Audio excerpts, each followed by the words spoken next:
kaugalingon ang gitan-aw sa Ginoo. Dili siya mutanaw sa atong kaugalingon kay wala man kay ikapangambog at ubangan niya. Ang ilang nakita ang dugo ni Jesus nga naa sa imo, sa imo, sa imo. So ang dugo ni Jesus nga natapon nga gisanina sa ato, di ba? Gisaninaan na tagbaong sanina. So ang dugo ni Jesus nga gisanina sa ato, mo na ang makita sa amahan, dili ang atong kaugalingon.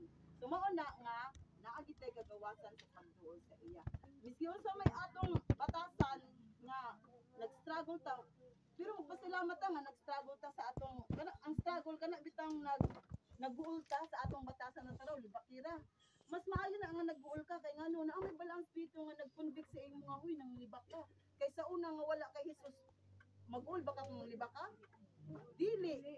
Kay ngano binuhatan man na sa unod. Karon kay naa na may balaang espiritu, makig-away na gina siya. So mo na nga magbuol na ka,